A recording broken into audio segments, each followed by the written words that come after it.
الصلاة خير من النوم۔ السلام علیکم ورحمۃ اللہ وبرکاتہ۔ پیارے دوستو، بھارت کے ایک ہندو گاؤں پر اللہ کا ایسا عذاب آیا کہ پورا ہندو گاؤں ہی پانی میں بہہ گیا۔ مکانات، انسان، مویشی، جانور سب پانی کی نظر ہو گئے۔ مگر ایسا کیوں ہوا؟ یہ لوگ ایسا کون سا گناہ کرتے تھے جس کی وجہ سے یہ عذاب آیا؟ یہ جاننے کے لیے پوری ویڈیو کو آخر تک ضرور دیکھیے گا۔ پیارے دوستو، آج ہم جس گاؤں کا ذکر کرنے جا رہے ہیں وہ گاؤں بھارت کے شمالی علاقے میں واقع تھا، جس کا نام بھومی دان تھا، جہاں کثیری تعداد میں ہندو آباد تھے۔ اس گاؤں میں تقریباً 300 مکانات تھے، جن میں سے صرف 5 مکان ایسے تھے جہاں مسلمان رہتے، باقی 295 خاندان ہندوؤں کے تھے۔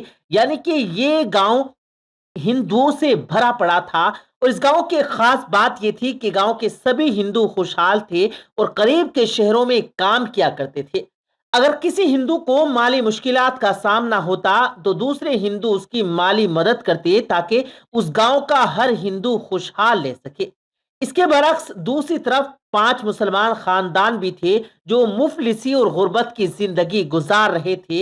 ہندو انہیں اپنی جنسی خواہشات کا نشانہ بھی بناتے اور ان پر جھوٹے الزام بھی لگاتے۔ بھومی دھان نامی اس گاؤں میں ایک چھوٹی سی مسجد بھی تھی جسے اکثر تالا لگا رہتا۔ کبھی کبھار کوئی مسلمان ہمت کر کے اس مسجد میں جاتا اور نماز ادا کرتا۔ ایک بار ایسا ہوا کہ چند مسافروں کا گزر اس گاؤں سے ہوا جو اس ہندو گاؤں کو کروس کر کے اگلے شہر جانا چاہتے تھے۔ یہ مسافر نہ صرف مسلمان تھے بلکہ بہت بڑے تاجر بھی تھے۔ یہ ہر روز اپنا مال دوسرے شہروں میں بیچنے جایا کرتے۔ جس دن یہ مسافر بھومی دھان نامی اس گاؤں میں پہنچے تو وہ دن جمعے کا دن تھا اور نماز کا وقت ہو چکا تھا۔ وہاں کے ہندوؤں نے جب تاجروں کو بڑی شان سے مسجد کی طرف جاتے دیکھا تو چوراہے پر اکٹھے ہو گئے۔ مسافر تاجروں نے جب مسجد کے دروازے پر تالا لگا دیکھا تو بڑے حیران ہوئے۔ خیر، انہوں نے مسجد کے قریب پہنچ کر ایک مسلمان شخص کے گھر سے چابی لی اور مسجد میں داخل ہو گئے۔ ان میں سے ایک نے بآواز بلند اذان دی تاکہ آس پاس کے مسلمان بھی نماز ادا کر سکے۔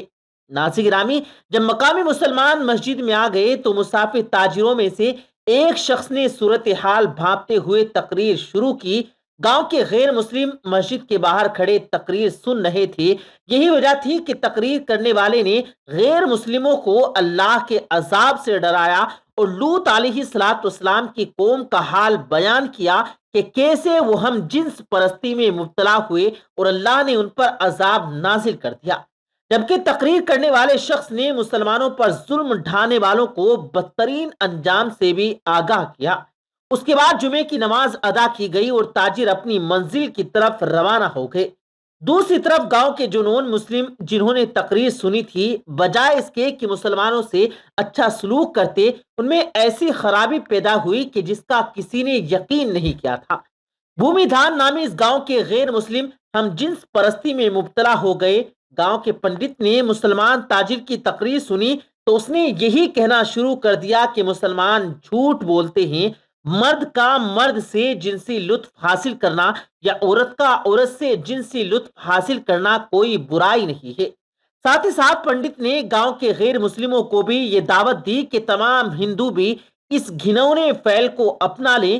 اگر مسلمان سچے ہیں تو ہم بھی دیکھتے ہیں کہ کیسے ہم پر عذاب آتا ہے۔ اس کے بعد پورا غیر مسلم گاؤں پنڈت کی کہی ہوئی بات پر عمل کرنے لگا۔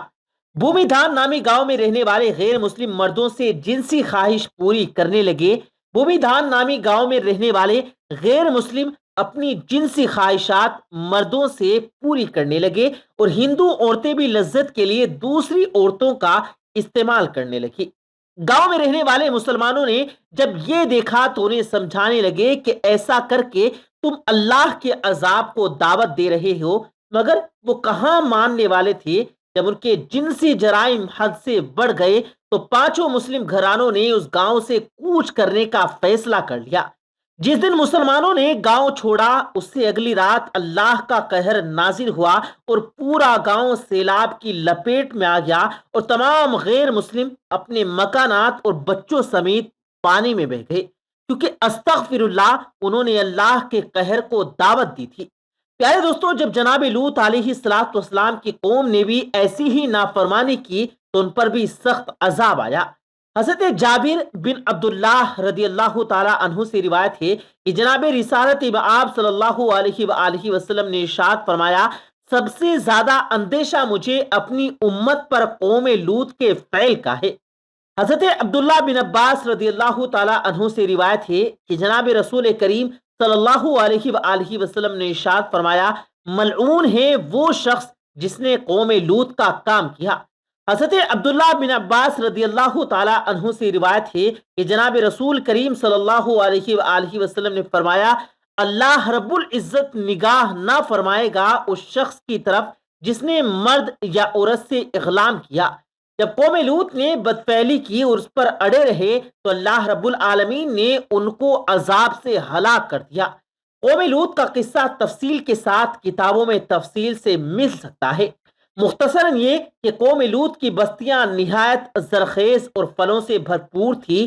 جب ان کے اندر بدفعلی بڑھ گئی تو اللہ رب العالمین نے حضرت ابراہیم علیہ السلام کے بھتیجے حضرت لوط علیہ السلام کو اس قوم کی طرف نبی بنا کر بھیجا، تو انہوں نے قوم کو اس برے کام سے روکنے کی کوشش کی اور اللہ رب العالمین کا تعارف بھی کرایا، مگر اس قوم کی سرکشی اتنی بڑھی وہ کہنے لگے کہ اگر سچے ہو تو ہم پر اللہ کا عذاب لے آؤ۔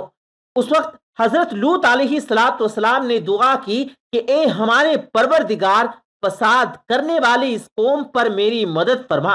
اللہ رب العالمین نے دعا قبول کی اور قوم پر 3 عذاب مسلط کر دیے گئے۔ سورۃ الحجر کی آیت نمبر 83 اور 84 میں ذکر ہے، بس سورج نکلتے نکلتے انہیں ایک بڑے زور کی آواز نے پکڑ لیا، بالآخر ہم نے اس گوہر کے اوپر تلے کر دیا اور ان لوگوں پر کنکر والے پتھر برسائے۔ اللہ رب العالمین نے قوم لوط کی بے حیائی کی وجہ سے ایسا عذاب دیا کہ کسی امت کو بھی وہ عذاب نہیں دیا گیا۔ اسی لیے حدیث پاک میں قلم ہے کہ جس کو بھی قوم لوط جیسا عمل کرتے پاؤ تو فاعل اور مفعول دونوں کو قتل کر دو۔ ایک روایت میں تو یہ فرمایا کہ جو شخص چوپائے سے بدفعلی کرے اس کو اور جانور کو دونوں کو قتل کر دو۔ ناظرین، ابن ابی دنیا نے محمد بن مفکر رضی اللہ تعالی عنہ سے روایت کی ہے کہ حضرت خالد بن ولید رضی اللہ تعالی عنہ نے خلیفہ اول حضرت ابو بکر صدیق رضی اللہ تعالی عنہ کو لکھا کہ رب کے اطراف میں بعض ایسے لوگ پائے جاتے ہیں جو عورتوں کی طرح مردوں سے نکاح کرتے ہیں۔ تو حضرت ابو بکر صدیق نے صحابہ کو جمع کیا، جن میں مولا علی مرتضیٰ بھی شامل تھے، اور فرمایا کہ اغلام ایسا گناہ ہے جس کو کبھی کسی نے نہیں کیا سوائے قوم لوط کے، اور اللہ رب العالمین نے اس کی جو سزا دی وہ سبھی کو معلوم ہے۔ میری رائے یہ ہے کہ ایسے شخص کو آگ میں جلا دینا چاہیے۔ حضرت ابو بکر صدیق نے حضرت خالد بن ولید رضی اللہ تعالی عنہ کو لکھا کہ ان کو آگ میں جلا دو، تو حضرت خالد بن ولید نے ان سب لوگوں کو آگ میں جلا دیا۔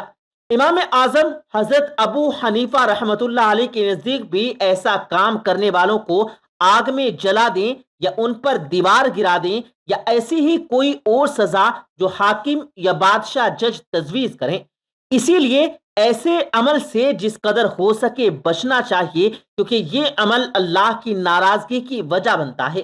آخر میں حسب روایت دعا ہے کہ اللہ رب العالمین اپنے فضل سے ایسے تمام افعال جو اللہ رب العالمین کی ناراضگی کی وجہ بنتے ہیں ان سے ہماری پوری حفاظت فرمائے، آمین ثم آمین۔ پیارے دوستو، امید کرتے ہیں آپ کو آج کی ہماری یہ ویڈیو ضرور پسند آئی ہوگی۔ اگر آپ کو یہ ویڈیو پسند آیا ہو تو اس ویڈیو کو دل سے لائک کریں اور زیادہ سے زیادہ لوگوں تک اس ویڈیو کو ثواب کی نیت سے شیئر کریں، اور اس ویڈیو کے بارے میں آپ کی کیا رائے ہے کمنٹ سیکشن میں اپنی رائے کا اظہار ضرور دیں، اور مزید اسی طرح کی روز کی ویڈیو پانے کے لیے ہمارے چینل کو ضرور سبسکرائب کریں۔ ملتے ہیں پھر ایک نئی ویڈیو کے ساتھ، تب تک کے لیے اللہ حافظ۔